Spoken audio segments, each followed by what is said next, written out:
پاکستان، ترکی، Sudan اور فلسطین کے اکیلے چاہنے سے بتائیں کیا ہو جائے گا؟ کچھ ہو جائے گا؟ دل کو تسلیاں دے ہو جائے گا؟ حقیقت ہے کہ نہیں ہوگا۔ معاملہ جو ہے وہ ویانا ٹاکس آگے بڑھی، لیکن اس کے ساتھ ہی یہ ہوا کہ آسٹریا جو ہے ویانا، وہاں پر انہوں نے سرکاری عمارات کے اوپر جو ہے وہ اسرائیل کے جھنڈے لہرا دیے۔ شرم کا مقام ہے کہ 57 اسلامی ریاستیں ہیں، ان کی 80 لاکھ کے قریب افواج، جدید ترین اسلحہ، ایٹمی ہتھیار، لیکن سب کے سب بیکار، فارغ۔ یہ مزید حالات اس میں بدتر ہوئے ہیں، اور 8واں دن جو ہے وہ جب سے یہ بومنگ سٹارٹ ہوئی ہے غزہ پہ، آج اس کا بدترین مظاہرہ سب سے زیادہ آج ہوا ہے۔ اچھا، اور اس کی 200 سے زیادہ تعداد جو ہے وہ شہید ہو گئے ہیں لوگ، اور یہی معاملہ جو ہے یہ غزہ میں بھی ہو رہا ہے، اور یہ معاملہ بیچ میں اسرائیل پراپر اور سائڈ پہ جو مغربی کنارہ ویسٹ بینک، وہاں پر بھی یہ مسلسل، اور شہروں میں اور ہر جگہ پہ، گاؤں دیہاتوں میں ہر جگہ پہ معاملہ جو ہے وہ ویانا ٹاکس آگے بڑھی، لیکن اس کے ساتھ ہی یہ ہوا کہ آسٹریا جو ہے ویانا، وہاں پر انہوں نے سرکاری عمارات کے اوپر جو ہے وہ اسرائیل کے جھنڈے لہرا دیے۔ اچھا، اس کی وجہ سے جواز ظریف جو ہے غالباً آسٹریا کا دورہ ان کا وہ انہوں نے کینسل کر دیا اپنا، اور آسٹریا نے اسرائیل کے حق میں آواز اٹھا دی۔ اچھا، اب اس کے یہ تو ہو رہے ہیں ریجن کے واقعات، لیکن جو اصل بات ہے نا وہ یہ ہے کہ یہ معاملہ ختم نہیں ہونے جا رہا ابھی۔ یہ سرنگیں جو ہیں، جو سرنگیں جن کو میٹرو، جن کے اوپر وہ بومنگ ہو رہی ہے، جن کی تلاش میں بلڈنگوں کو، اس کو، یہ کیا حماس نے یا حزب اللہ نے یہ جو پورا کا پورا ایک انڈر گراؤنڈ ٹنلز بنائی ہیں، یہ کیا انہوں نے چھپنے کے لیے بنائی ہیں کہ جو بومنگ ہوگی تو ہم چھپ جائیں گے جا کے؟ ان کا یہ مقصد ہے؟ ان کا مقصد جو ہے وہ یہ گوریلا وارفیئر ہے، یہ ان کی حکمت عملی ہے کہ ان ٹنلز سے ہم نے جا کے ایک جگہ سے دوسری جگہ، اور ان میں سے اکثریت جو سرنگوں کی ہے وہ اسرائیل کے اندر کھلتی ہے۔ ٹھیک ہے، کچھ ٹنلز ایسی ہیں جو ایک ملک کو دوسرے ملک کے ساتھ جوڑتی ہیں، یعنی مصر اور غزہ کے چونکہ بارڈر لگتے ہیں، لیکن ظاہر ہے کہ لبنان کے ساتھ تو غزہ کا کوئی بارڈر نہیں ہے، لبنان کا بارڈر تو اسرائیل کے ساتھ لگتا ہے، تو وہاں سے تو اتنی لمبی ٹنل تو نہیں ہے۔ تو یا تو یہ ٹنل ساری کی ساری اسرائیل میں کھل رہی ہیں، یا یہ ٹنلز آگے جا کے مغربی کنارے میں کھل رہی ہیں، مغربی کنارے میں بالکل یہ درمیان میں سے کراس کر کے، اور یا پھر یہ مصر میں کھل رہی ہیں۔ تو ایک تو بات یہ ذہن میں رکھیں کہ یہ ابھی جنگ جو ہے یہ ختم نہیں ہونے جا رہی۔ اگر اس میں سیز فائر ہوا بھی تو اس وقت سیز فائر ہوگا جب کوئی ایک سائڈ اس میں فتح کا اعلان کرے گی۔ اسرائیل کو شکست ہو سکتی ہے، کیوں نہیں ہو سکتی؟ ہو سکتی، لیکن صرف اس صورت میں جب پوری امت مسلمہ ایک ہو جائے۔ ایک سلطنت عثمانیہ کی بنیاد ڈالنے میں آپ کو پتہ ہے کہ ترکوں نے بہادری اور کہہ لیں کہ شجاعت کی وہ مثالیں رقم کی ہیں کہ جن کی مثال آج تک نہیں ملتی۔ آپ یہ دیکھ رہے ہوں گے، یہ جو ارطغرل ڈرامہ چل رہا ہے، آپ دیکھ رہے ہیں، آپ میں سے بہت سے لوگ دیکھ رہے ہوں گے، اس میں کیا دکھایا گیا ہے کہ غدار اور ظالم معاشرے کے لیے کس قدر ناسور ہوتے ہیں، ظالم اور غدار معاشرے کے لیے کتنے ناسور ہوتے ہیں، اور ان کے خاتمے کے بغیر ظلم نہیں ختم ہو سکتا۔ جب تک وہ ختم نہیں ہوں گے ظلم نہیں ختم ہوگا۔ ان غداروں اور ظالموں کا صفایا کرنے کے بعد، صفائے کے بعد ہی سلطنت عثمانیہ کا قیام عمل میں آ سکا، اور پھر مسلمانوں نے 3 براعظموں تک اپنی حاکمیت قائم کی، اور اب بھی اسی جوش اور ولولے کی ضرورت ہے۔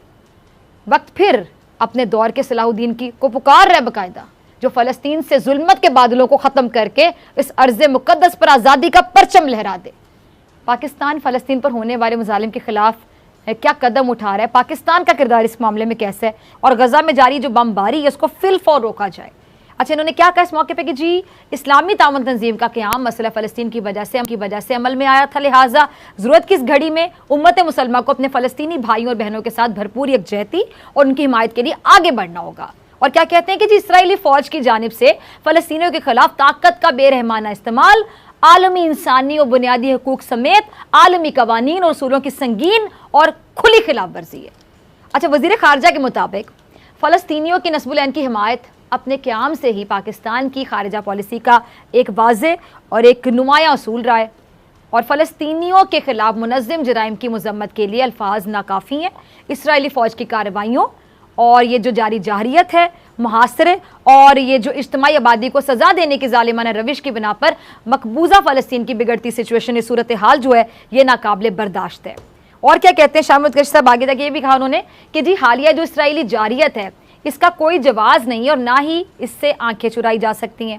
لیکن ناظرین سوال وہیں کا وہیں کھڑا ہے, اور وہ کیا کہ OIC میں پہلے بھی کئی اجلاس ہوئے, ایسا ہی ہے, کئی جذباتی تقریریں ہوئی, باقاعدہ جذباتی تقریریں ہوئی, ایموشنل, لیکن نتیجہ کیا نکلا؟ کیا نتیجہ نکلا ان اجلاسوں کا, ان جذباتی تقریروں کا, ان الفاظ کا جو بہت جذباتی تھے, ایموشنل تھے؟ نتیجہ کیا نکلا؟ وہی صفر. افسوس کے ساتھ کہہ رہی ہوں, وہی صفر, اور وہ بھی محض ایک اجلاس میں زبانی جمع خرچ کی. لیکن OIC میں شامل بعض ممبر ممالک کے کہہ لیں کہ اپنے ذاتی مفاد ہیں, اور جو بعض مسلم ممالک ہیں انہوں نے تو اسرائیل کو تسلیم کر لیا. اچھا ایک تو وہ ظلم ہو رہا ہے نا, اور اسرائیل کو جنہوں نے تسلیم کر لیا میرے مطابق وہ بھی ایک ظلم ہے. ایسے میں OIC اجلاس کو صرف آپ کہہ لیں کہ ایک رسمی پلیٹ فارم کہا جا سکتا ہے.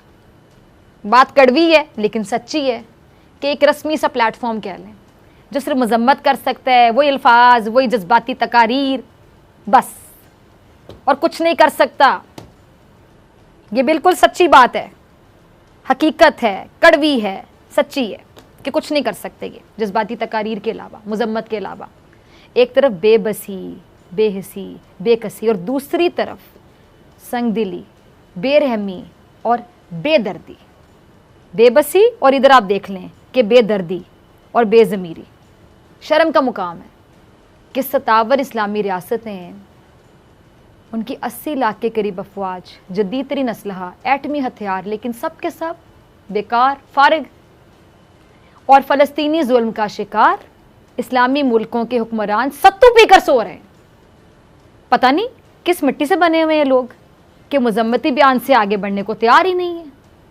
وہ پنجابی میں کہتے ہیں گونگلو سے مٹی جھاڑنا, کہ گونگلو سے مٹی جھاڑ رہے ہیں, حل کی طرف نہیں جانا چاہ رہے. اب آج پاکستان کی قومی اسمبلی میں بھی فلسطین پر یہ جو توڑے جانے والے مظالم ہیں ان کی آواز گونجی. پاکستان, ترکی, سوڈان اور فلسطین نے مل کر اقوام متحدہ معاملہ اٹھانے کی ٹھانی ہے, اور شاہ محمود قریشی صاحب ترکی جا کر ان ممالک کے ساتھ حکمت عملی طے کریں گے, اسٹریٹجی طے کریں گے. پھر جو پاک ترکی وزراء خارجہ ہیں ان کی جلد امریکہ روانگی کا امکان بھی ہے, اور پاکستان فلسطین کے لیے یقینی طور پہ ہاتھ پاؤں مار رہا ہے. اب جو 20 مئی کو اقوام متحدہ کے جنرل اسمبلی کا جو اجلاس ہوگا اس میں الجیریا, نائجیریا کی جو درخواست ہے اس پر اجلاس بلایا گیا ہے, اور وہاں پہ فلسطین کے جو مظلوم لوگ ہیں ان کے حق میں آواز اٹھائی جائے گی.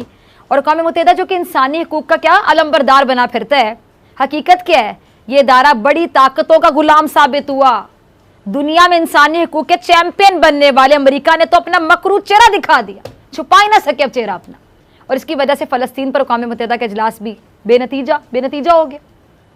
یہ یقیناً عالمی طاقتوں کی اسرائیلی مظالم کی سرپرستی کہہ لیں, مسلم دشمنی کہہ لیں, اور اس کا حل اسلامی ممالک کو مل کر نکالنا ہوگا, ورنہ نہیں نکلے گا.